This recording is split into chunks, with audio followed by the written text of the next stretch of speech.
Good day, dear learner. You are tuning in again to another video of our mathematics lecture series. To begin with, I am Miss Mitzi Padon and I will be your virtual teacher for today's lesson of the first module in Quarter 1 on quadratic equation. For today's lesson, we will be dealing with solving quadratic equation by factoring.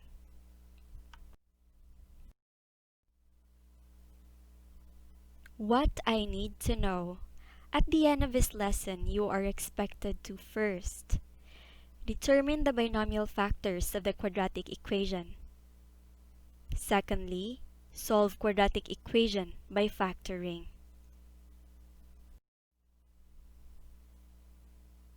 What's in? Before we begin discussing the new topic, let us first have a quick recap of the previous topic. Now, I will be presenting you 3 quadratic equations shortly. I want you to identify which of the following quadratic equations can be solved by extracting square root and/or applying quotient rule. Is it quadratic equation 1, 2, or quadratic equation number 3? I will be giving you 5 seconds to think it over. And timer starts now.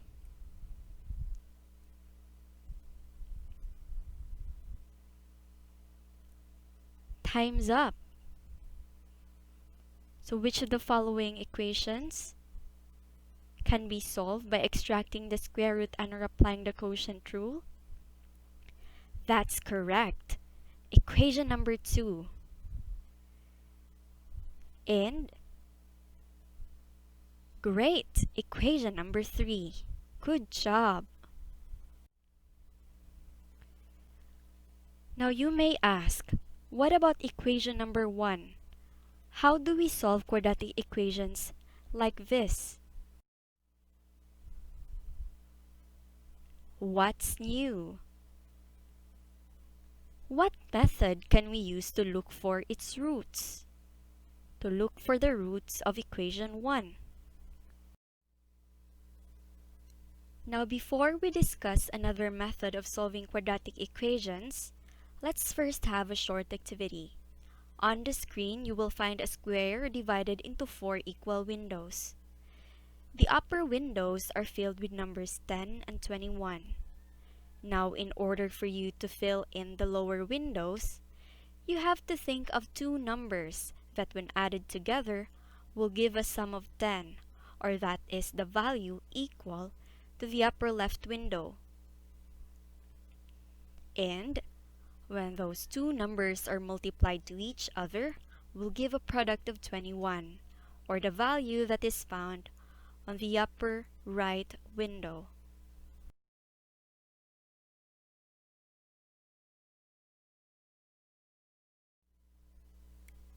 I will be giving you 10 seconds for this very short activity. Timer starts now.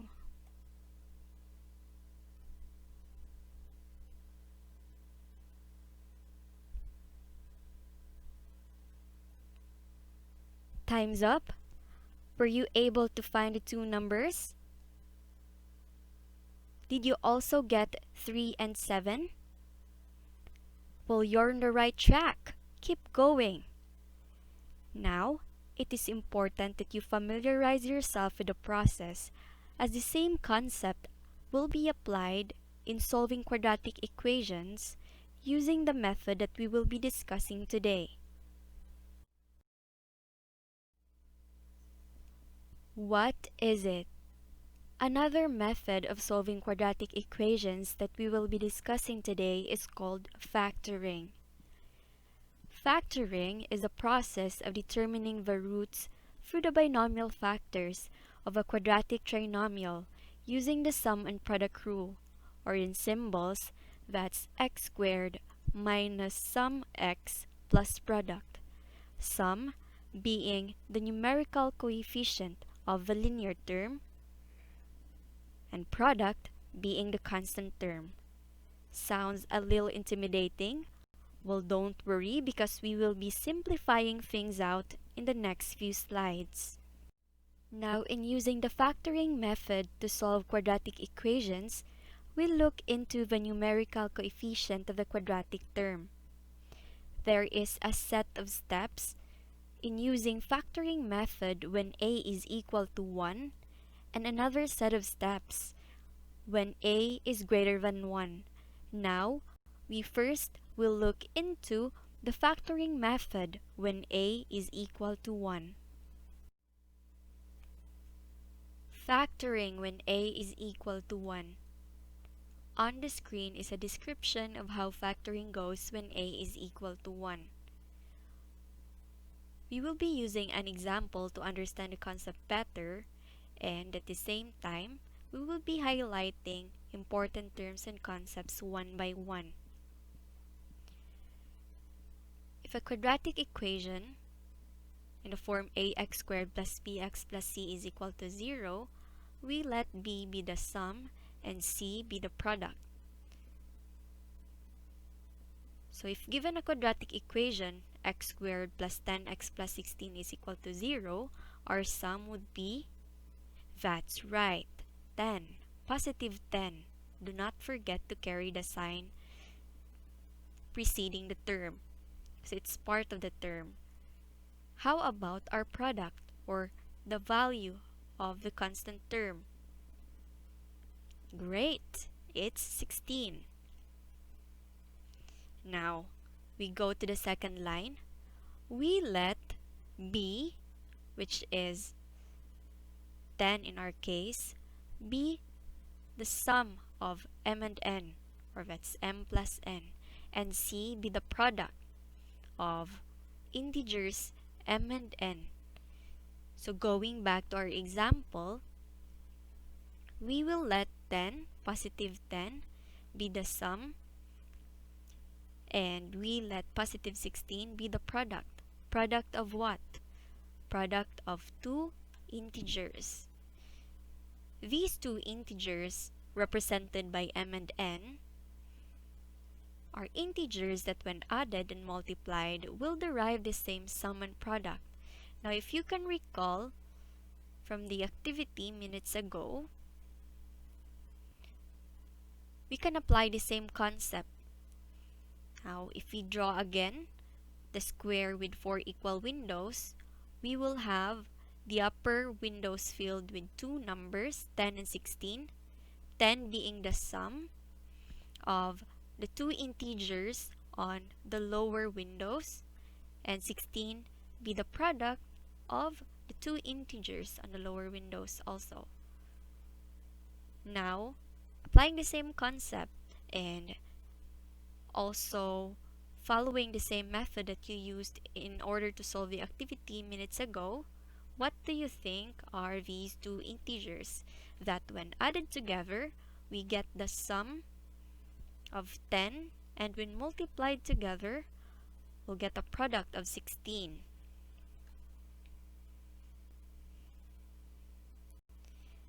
Did you get 2 and 8? Well, that's right. 2 and 8 are integers that when added together would give us 10, and when multiplied to each other will give us 16. Now that we have the values of the integers, we can now identify the binomial factors, being x plus m and x plus n. Since these two integers are positive, then we copy the sign. So we now have two binomial factors, x plus 2 and x plus 8. Again, we just got these values from the integers that we identified a while ago. The binomial factors would be in this form, as defined on the slides presented. And now we're ready to extract the roots, since by the definition, if you still remember, of factoring, we get the roots from the binomial factors. So since now we have the binomial factors, then now our quadratic equation is one step from the solution. By zero product property, we equate the binomial factors to zero, and then we will be able to extract the roots. How? Okay, let's take for example the binomial factors of the example that we have now. We have x plus 2 and x plus 8. We equate it to 0, and by zero product property, we have x plus 2 is equal to 0 on the left-hand side, and x plus 8 is equal to 0 on the right-hand side. Applying addition property of equality, then we will be able to extract the roots of the quadratic equation. For the equation on the left-hand side, we get x that's equal to negative 2, and on the right-hand side, we get x, or another root that's equal to negative 8. So therefore, the roots of this quadratic equation are very good, negative 2 and negative 8. And now, going back to item number 1. During our recap, what method can we use then to look for its roots? Very good. We can now use the factoring method when a is equal to 1 in order to solve the equation.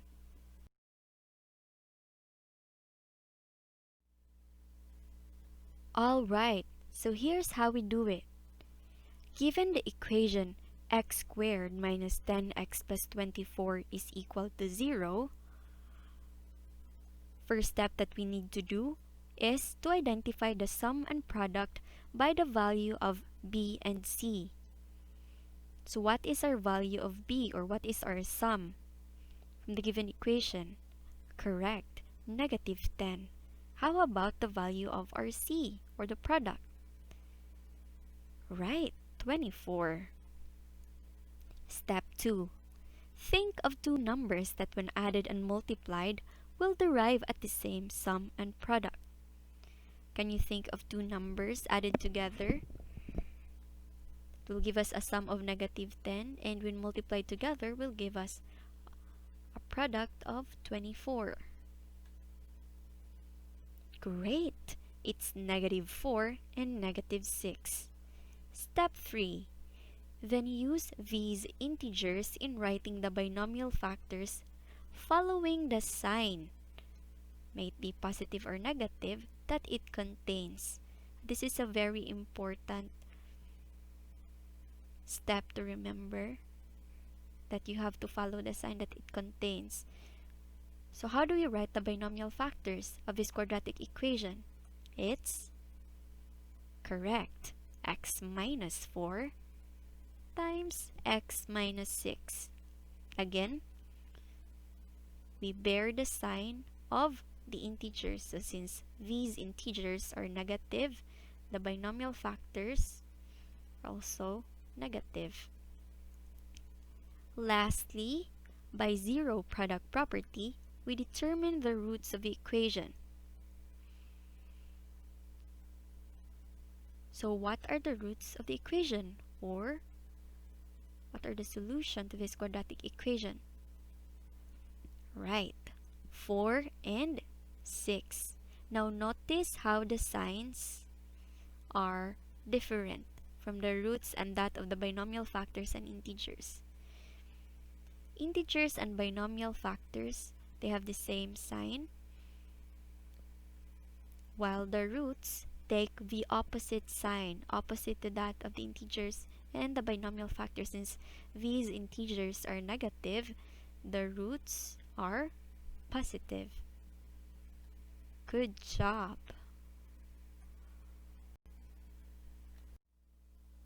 And now, it's your time to shine. Let's practice. Complete the table just like how we did for the last two examples. Now you may pause the video for a few moments to give you time to complete the table, for I will be revealing the answers shortly.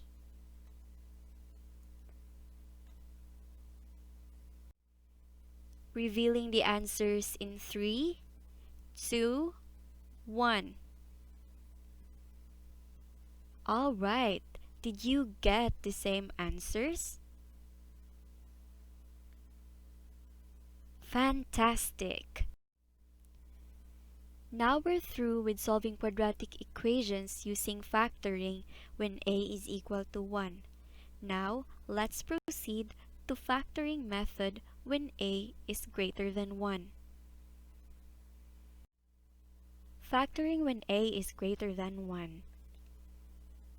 If a quadratic equation when factored whose a is greater than 1, we do the following steps. Step 1. We get the product of the coefficients of the first and last term, that is, the product of a and c.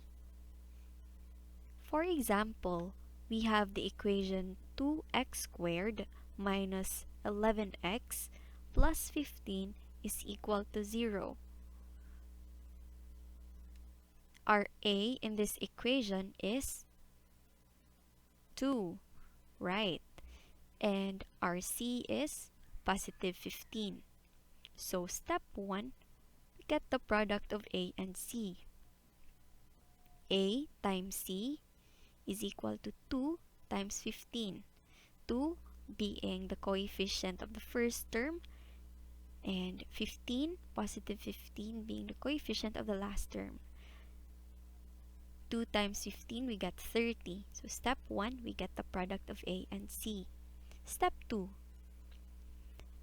get the factors of the product AC in such a way that the sum bx could be derived.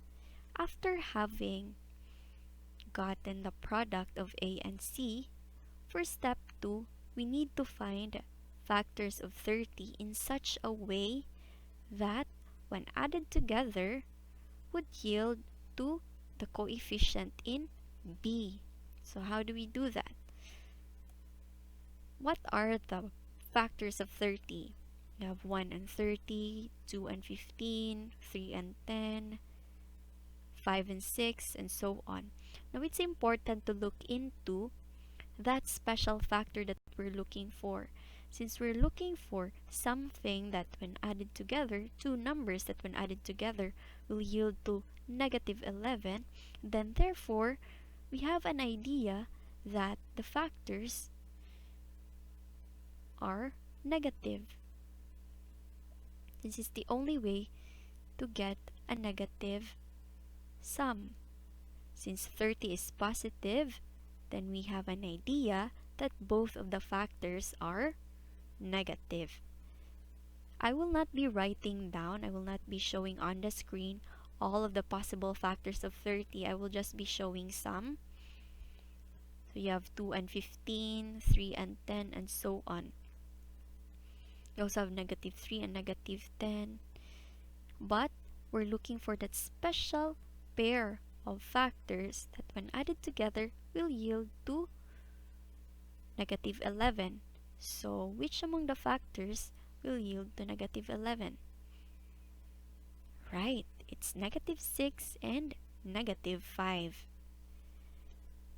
Step 3. We rewrite the equation by copying the first and last term and insert the factors of the product AC. How do we do step 3? So we just copy the first term, which is 2x squared, and then our last term, or the constant term, which is positive 15. So we just copy that, and then we insert the factors of the product. We already identified the factors in step 2, which are negative 6 and negative 5. So we insert that in between. And just add a variable x. You have negative 6x minus 5x. Don't forget to bear the signs with them. Step 4. Group the polynomial into two binomials. We have here a polynomial with 4 terms. So how do we divide that into 2? Then we just group them into two binomials. we group 2x squared and negative 6x together, minus 5x minus 50 now. You might be wondering why the sign changed. Now remember that you are grouping the two terms now. So terms are now, these two terms, previously two terms, negative 5x and 15, are now considered as one term. So when we multiply, there is an invisible 1 as a coefficient of this term. So when we multiply negative 1 times negative 15, then we will get positive 15. Just for those who might be confused why in step 4 some of the signs changed. So always be careful and bear that in mind that when you group terms, double check the signs. Step 5. Factor the grouped polynomials to achieve same binomial factors. This step is a challenging one. You have to factor out the polynomials that you group together to achieve a common factor. So, in this example, we have x minus 3 as the common factor for the two binomials. So you have x minus 3 times 5. When we simplify this, we will get the answer in step 4. Same goes with 2x times x minus 3. Now, why do we have to do this? Because again, our goal is to extract roots from binomial factors. Why is this important? And you will appreciate the importance of step 5 in step 6. You regroup the polynomials. What do you mean regroup? We factor out the common factors of the two binomials. Is there a common factor? Yes, there is, and that is x minus 3. So how do we factor that out? For step 6, that's x minus 3 times, you have 2x minus 5. Very good. Last step. Using zero product property, we find the roots of the quadratic equation. It's that easy. So we have 2x minus 5, you equate that to 0 on the left-hand side. And on the right-hand side, you also equate x minus 3 to 0. Solving it further, we get 2x is equal to 5 and x that's equal to 3. Therefore, the roots of this quadratic equation are 5/2 and positive 3. Good job!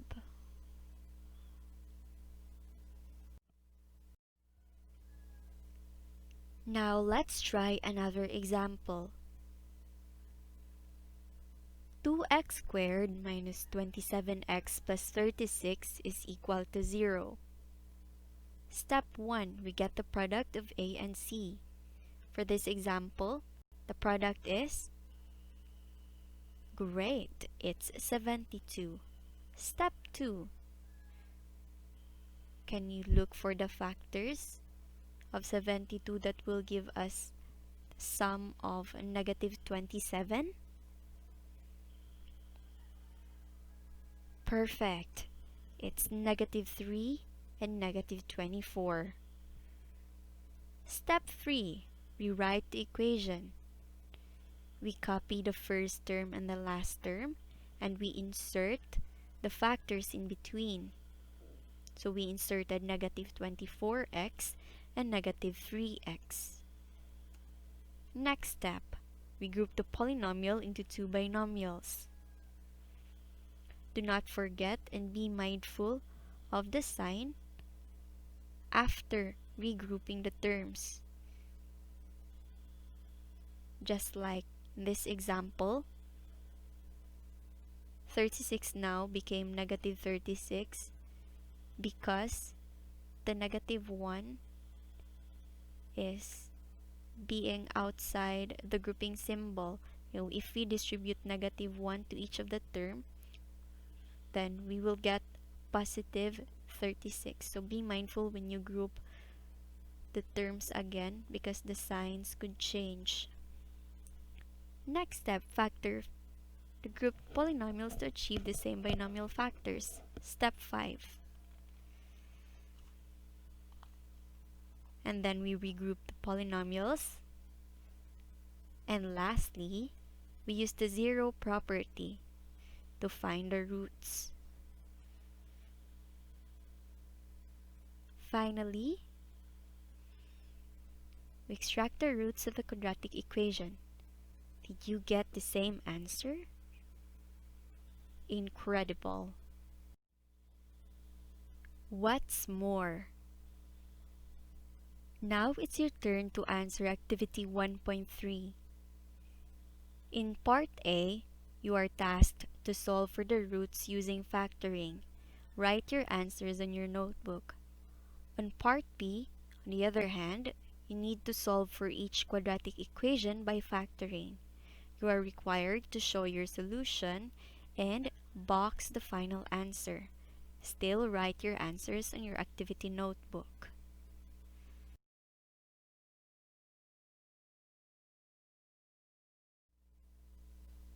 What I need to remember. Roots of the quadratic trinomial can be determined using a Punnett square technique wherein the identified integers will take the opposite sign as final solution or roots. Secondly, while factoring quadratic equation whose value of a is greater than 1, just follow the 7 steps discussed a while ago. Solving quadratic equations can be a Herculean task. It requires lengthened patience, persistent practice, and persevering disposition. You will be stuck countless of times. You will commit mistakes. But more to that, you will make progress. You will learn, and you will have fun. Congratulations for making it this far, dear learner. Until our next meeting.